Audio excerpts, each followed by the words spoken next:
오늘은 2025년 마지막 주일이고 아기 예수님의 탄생을 기리는 성탄 후 첫 번째 주일입니다. 우리는 이 한 대림절 기간 그리고 성탄절, 성탄 축하, 성탄 감사 예배까지 우리는요 아주 기쁨 가운데서 구원을 찬양했어요. 하지만 이 축제가 끝난 뒤 마주하는 현실은 여전히 차갑습니다. 한 해를 마무리하는 이 시점에서 우리는요 그 축제 뒤에 오는 뭔가 알게 모르게 느껴지는 공허함 속에서 이렇게 질문을 던질 수가 있습니다. 하나님, 2025년 왜 이렇게 힘들었습니까? 제 눈물에는 도대체 무슨 의미가 있나요? 분명 기쁘게 찬양하고 기쁘게 예배하고 주님의 은혜 가운데 기쁘게 살아왔지만 여러분, 여전히 우리 마음 한켠에는요 어려움이 있어요. 우리 마음 한구석에는 여전히 힘듦이 남아 있습니다. 오늘 본문은요 그 질문에 대한 묵직한 답을 내리고 있어요. 예수님의 성탄이 단순히 축하받기 위해서 오신 사건이 아니라, 예수님의 탄생이 그저 우리끼리 기뻐하는 그와 같은 시간이 아니라, 예수님의 성탄은 우리와 같은 고난의 현장으로 뛰어드신 하나님의 처절한 사랑임을 기억하시기를 주의 이름으로 간절히 축원합니다. 여러분, 성탄은 그렇기 때문에 마냥 기쁨의 시간만이 아닙니다. 성탄은요 하나님의 처절한 고난의 현장에 뛰어드심의 사건이라는 것이에요. 오늘 본문 10절의 말씀을 한번 같이 읽어봅시다.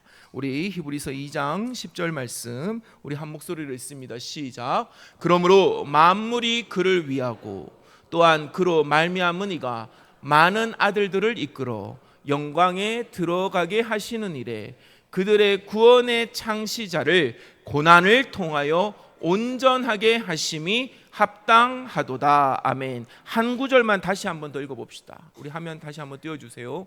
여러분, 그들의 구원의 창시자부터 다시 한번 읽어볼까요? 시작.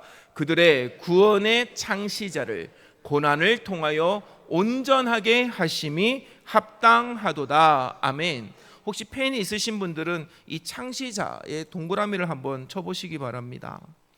여러분, 이 우리 개역개정 성경은 이 창시자라고 표현을 했지만 이 헬라어 아르케고스라고 하는데, 이것은요 거친 광야를, 거친 밀림을 먼저 뚫고 들어가는 개척자이자 선구자라는 뜻입니다.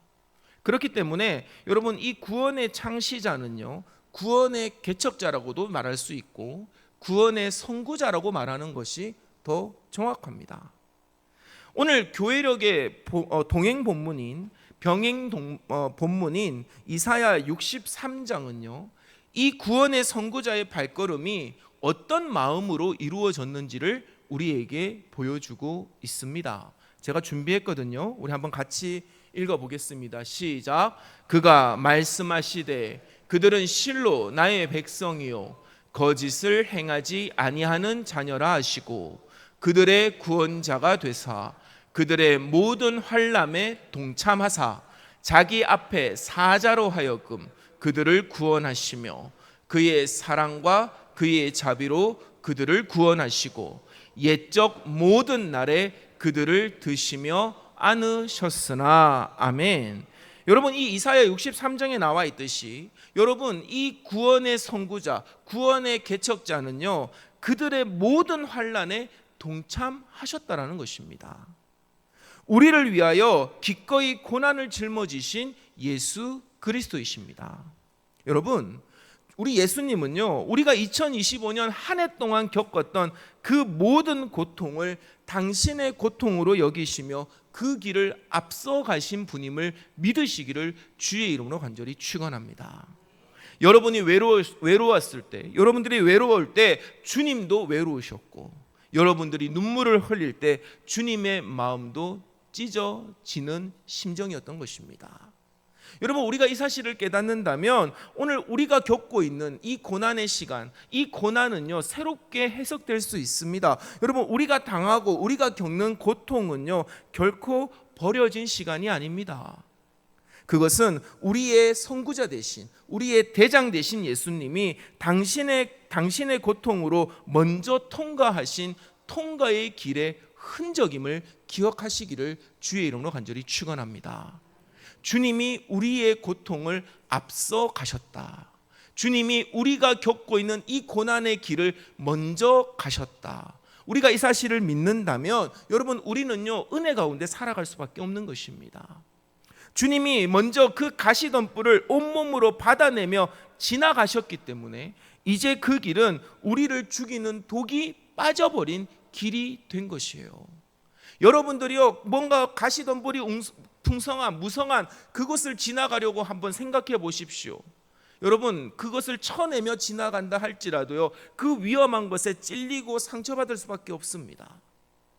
그런데 그것을 누가 먼저 앞서가셨다라는 것입니까? 예수 그리스도께서, 성육신, 성탄의 이 성육신 하신 예수 그리스도께서 먼저 오셔서 우리의 그 앞길을 행해 가셨다라는 것입니다.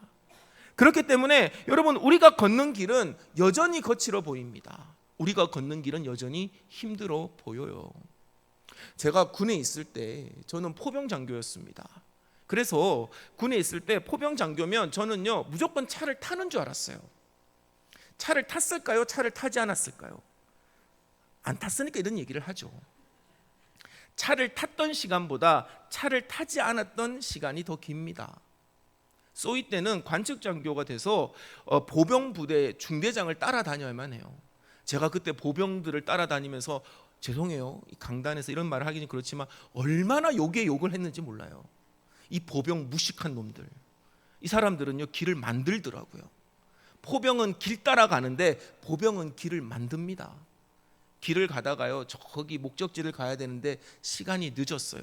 갑자기 중대장이, 저보다 훨씬 덩치가 좋은 중대장이, 야 우리는 지금부터 길을 만들어 간다. 그래서 이렇게 안 가고요 수직으로 올라가더라고요. 그 말을 들으니까 옆에 있던 부사관들 몇 명이요 길을 막 헤치면서 갑니다. 그 길을 뒤따라 가는데요 얼마나 높은지 네 발로 올라가야 돼요. 여러분, 제가 오늘 이 설교를 쓰다가요 그런 마음이 들었어요. 여러분, 우리가 가는 길이 오르막 같습니다. 네 발로 걸어가야 될 것만 같아요. 그런데 여러분, 그렇게 네 발이라도 오를 수 있는 그 길을 누가 먼저 개척하셨다고요? 우리 주님이 개척하셨다라는 것입니다. 우리의 삶이 고난처럼 보입니다. 우리의 삶이요 여전히 거칠어 보이고 험해 보입니다. 하지만 그것을 길로 만드신 주님의 은혜가 있었음을 믿으시기를 주의 이름으로 간절히 축원합니다. 주님은요 그 길 위에서 우리를 드시고 우리를 안으시며 영광으로 인도하고 계신다라는 것이에요. 그러므로 믿는 자들의 고난은 어떤 것입니까? 결코 실패가 아닙니다. 여러분의 삶 가운데 고난이 임한다고 해서 여러분들이 실패한 것이 아니에요. 주님의 품에 안겨서 영광으로 빚어지는 구원의 신비로운 과정 속에 있음을 믿으시기를 주의 이름으로 간절히 축원합니다. 여러분, 예수님은요 이 고난을 통해서 온전하심을 이루셨다라는 의미에 대해서 오늘 본문 11절에 형제라는 단어를 통해 좀 더 세밀하게 우리에게 설명하고 있습니다. 한번 우리 같이 읽어볼까요? 히브리서 2장 11절 말씀 우리 한 목소리로 읽습니다. 시작. 거룩하게 하시는 이와 거룩하게 함을 입은 자들이 다 한 근원에서 난지라. 그러므로 형제라 부르시기를 부끄러워하지 아니하시고. 아멘. 여러분, 예수님은요 하나님이라는 한 본질에서 두 방향의 공감을 완성하셨습니다. 첫 번째는 하나님, 성부 하나님의 마음을 향한 수직적인 공감이에요. 예수님은 죄로 인해 훼손된 자녀들을 향한 아버지의 그 아픈 사랑에 자발적으로 공명하셨습니다. 그 마음에 공감하셨기 때문에 우리 예수님은 육신의 옷을 입고 기꺼이 이 땅에 오신 것이에요. 이것이 수직적인 공감, 하나님과 예수님 사이에 이루어지는 공감입니다. 두 번째는 뭘까요? 우리 인간의 상황을 향한 수평적인 공감입니다. 혈과 육을 입으신 우리 주님은 우리의 고통을 당신의 피부로 직접 느끼셨다라는 사실입니다. 여러분, 하나님을 향한 수직적인 공감, 그리고 우리 인간의 상황에 대한 수평적인 공감, 이 두 차원을 동시에 예수님이 공감하셨기 때문에 어떤 은혜가 우리 가운데 일어나는 줄 아십니까? 이제 하나님의 온전하신 뜻이 우리의 고난 속으로 흘러 들어올 수 있게 된 것입니다. 여러분, 이 사실을 믿으시기를 주의 이름으로 간절히 축원합니다. 여러분, 이것이 십자가의 의미인 것입니다. 하나님의 수직적인 공감과 인간의 수평적인 공감이 만나는 그 지점, 그곳에 바로 우리 주 예수 그리스도가 계십니다. 그것이 왜 우리에게 은혜라고요? 우리의 그 고통스러운 상황이 그저 고통으로 끝나는 것이 아니라 하나님의 온전하신 뜻, 하나님의 온전하신 은혜, 하나님의 온전하신 능력이 이제 우리의 그 상황 가운데 흘러 들어올 수 있게 된 것이에요.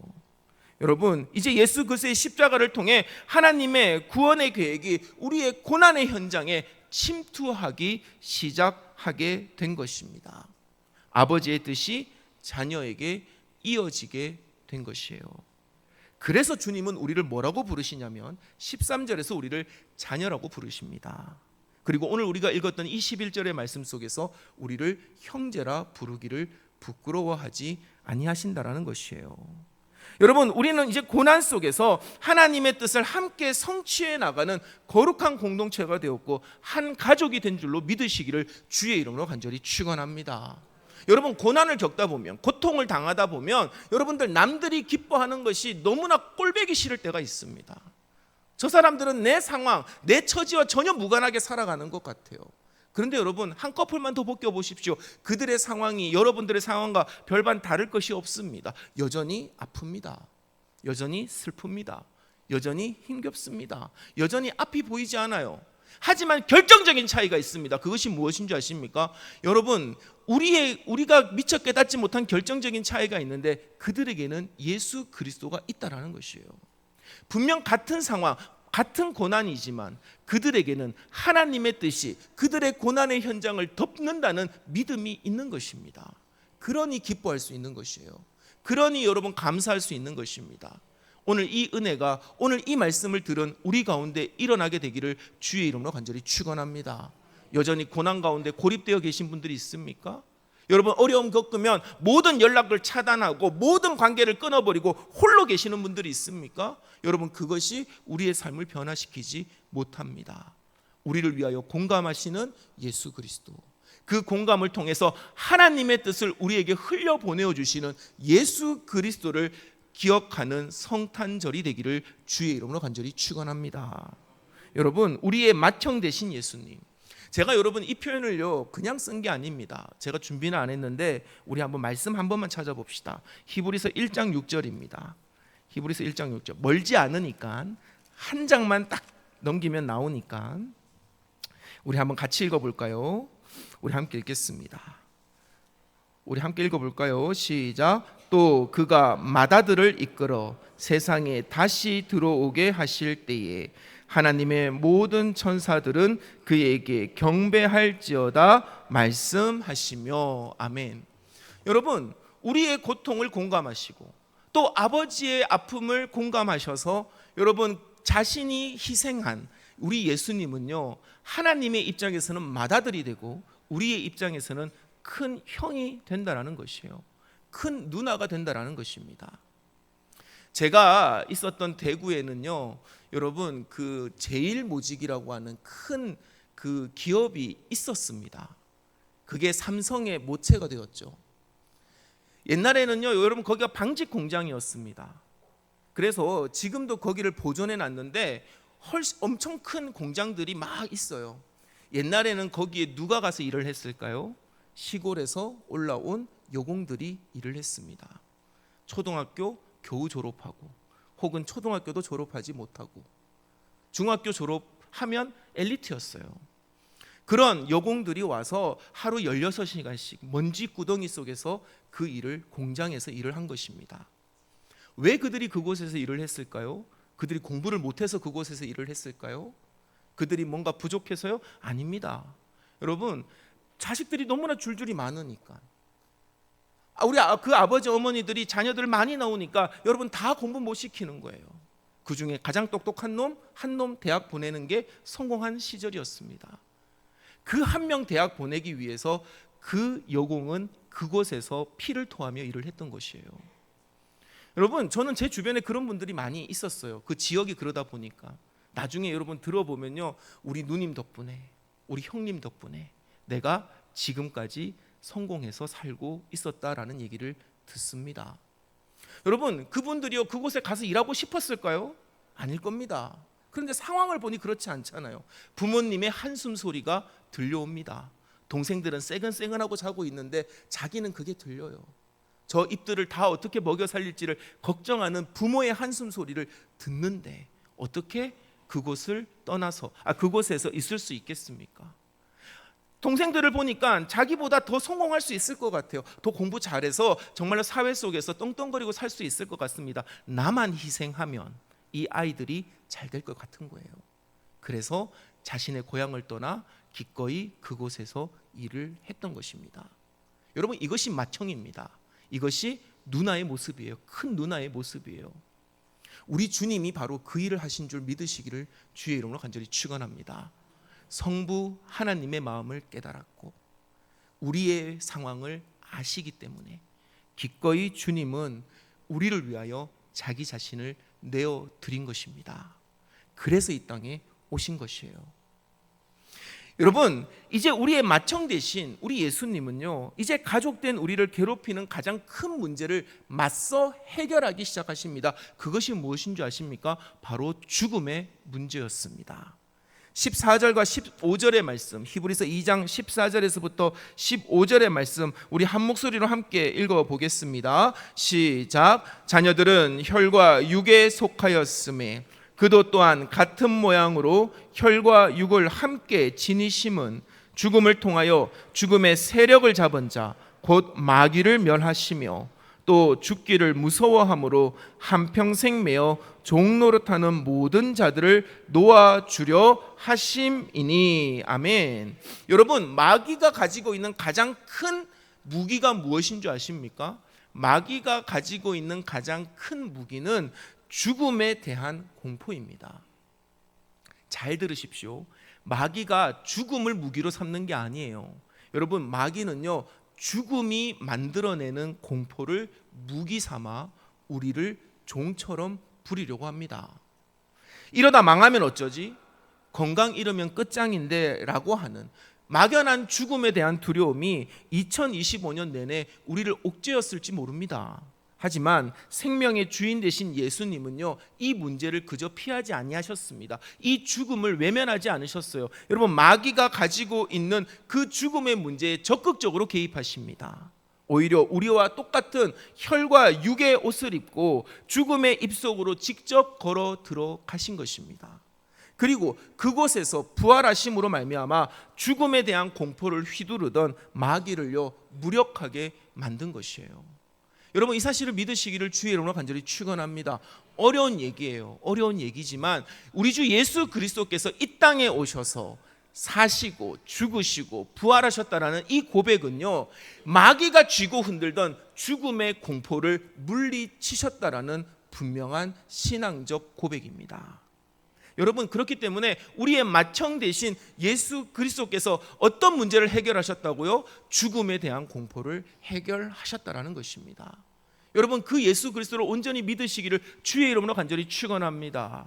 우리의 이 고난, 죽을 것만 같은 그 공포가 엄습해오는 그 상황을 누가 이기셨다고요? 우리의 맏형 되시는 예수 그리스도께서 그 문제를 해결하셨습니다. 그렇기 때문에 여러분, 이제 이 땅에 오셔서 고난을 감당하시고 우리와 하나 되신 예수님은요, 죽음의 문제를 해결하셨기 때문에 우리의 삶의 모든 문제도 해결해 주시는 은혜의 하나님이심을 기억하시기를 간절히 축원합니다.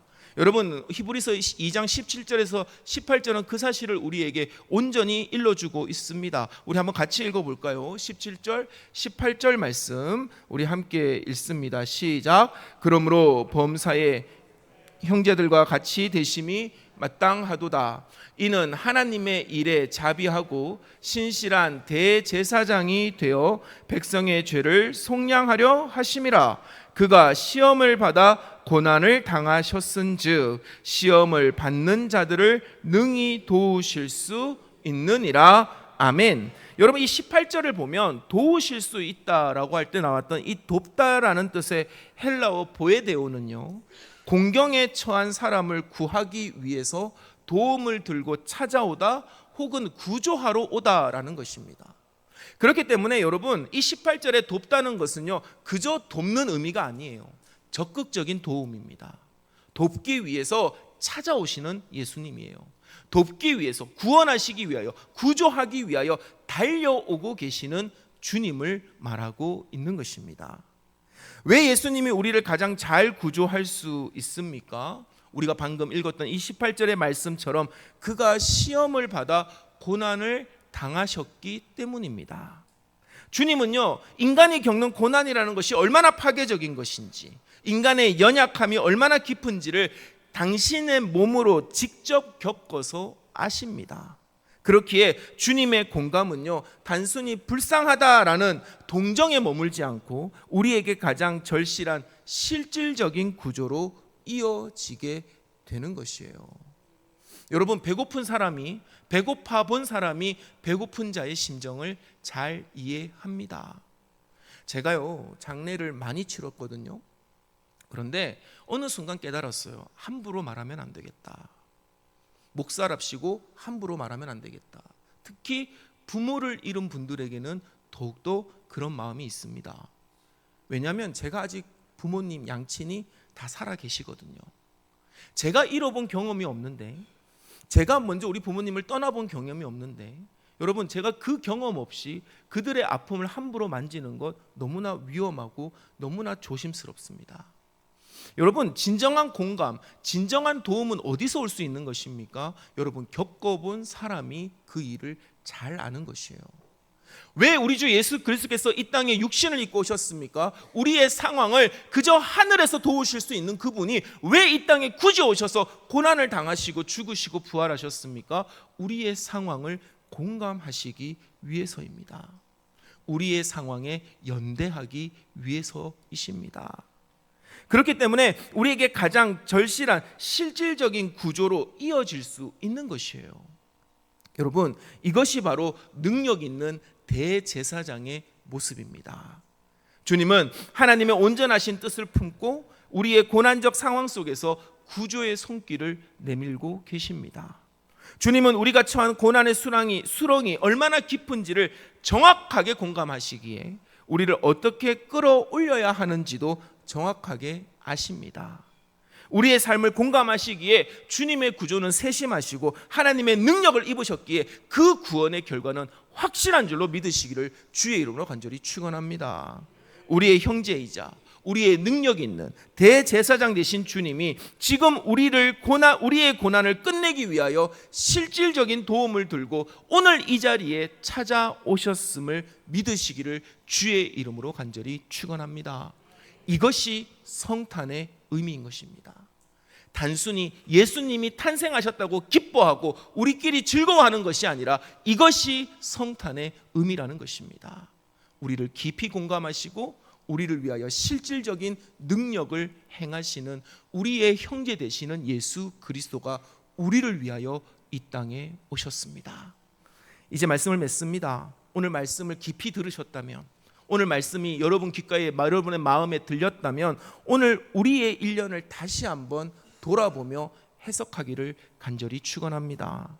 올 한 해 고난이 있으셨죠. 올 한 해 고통이 있었습니다. 관계 속에서 상처 입었고요. 여러분 건강 가운데 여러분 힘겨운 일들을 겪었습니다. 물질의 문제로 너무나 어려움을 겪었어요. 하지만 그 모든 것은 실패가 아닙니다. 그것은 구원의 선구자 되신 예수님을 따라가는 영광스러운 여정이었음을 기억하시기를 바랍니다. 여러분이 겪고 있는 그 고난, 우리 눈에는 아득한 것처럼 보여도 이미 주님이 그 길을 먼저 걸어가고 계십니다.